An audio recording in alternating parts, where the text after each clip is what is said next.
Di sebuah desa di daerah Jambi, hiduplah keluarga miskin. Sayang, sudah lama keluarga itu belum juga dikaruniai keturunan. Hingga suatu hari keluar ucapan keputusasaan. Ya Tuhan, berilah kami keturunan, walau hanya sebesar jari kelingking, kata mereka. Sampai suatu saat, sang istri pun mengandung.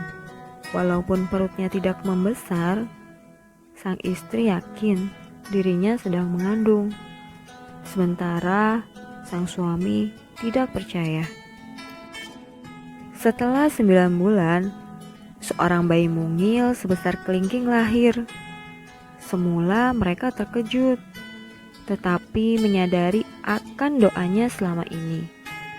Bayi itu pun diberi nama si kelingking.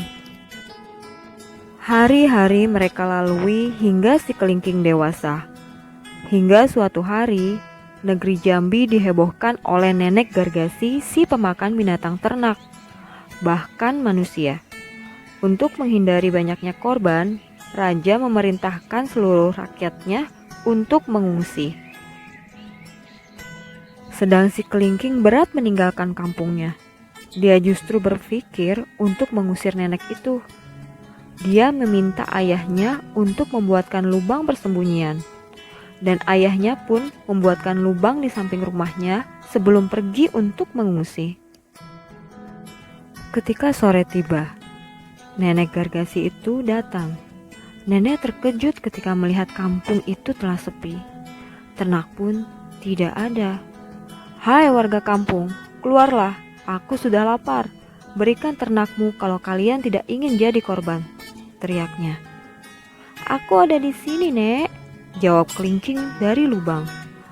Nenek itu pun bingung. Ada suara, tapi tidak ada rupanya. Nenek Gargasi pun berkeliling mencari suara itu, tetapi tidak ada seorang pun yang dia temukan. Lagi-lagi suara itu pun muncul. Nenek tua, berani-beraninya kau mengganggu warga di sini. Kebetulan aku sedang lapar. Di sini tidak ada seorang pun yang bisa aku makan kecuali kau. Nenek Gargasi ketakutan dan lari tunggang-langgang dan terjatuh ke dalam jurang.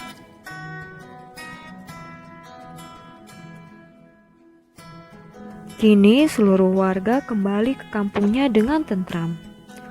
Tuan Raja mengundang kelingking karena keberhasilannya. Apa kau bisa membuktikan kalau nenek Gargasi itu benar-benar sudah mati? Tanya Tuan Raja. Kalau hamba berbohong, hamba siap dihukum Tuan Raja. Tetapi jika hamba benar, mohon tuanku mengangkat hamba untuk menjadi panglima kerajaan. Mendengar ucapan si kelingking seperti itu, raja pun ikut menyetujuinya. Lalu kelingking pun mencari di sekitar jurang, dan ia pun menemukan mayat nenek Gargasi. Lalu ia pun langsung menghadap sang raja, dan raja pun mempercayainya. Akhirnya, si kelingking dijadikan panglima oleh sang raja. Selain itu, kelingking pun dinikahkan dengan putri raja, sampai memiliki kerajaan sendiri, dan mereka memerintah dengan bijaksana. Hingga suatu malam, istri kelingking resah. Ketika suaminya pergi diam-diam, datang seorang pemuda tampan. Dia pun tidak membukakan pintu. Peristiwa itu terus berulang. Karena penasaran, malam berikutnya diam-diam ia membuntuti suaminya. Ternyata suaminya mandi ke sungai. Dia tampak berdoa dan berubah menjadi pemuda gagah dan tampan. Rupanya pemuda yang selalu datang adalah suaminya. Agar suaminya tidak menjadi kecil lagi, dia membakar pakaian suaminya, dan suaminya pun mengakui semua itu untuk menguji kesetiaan istrinya. Dan akhirnya mereka pun hidup bahagia.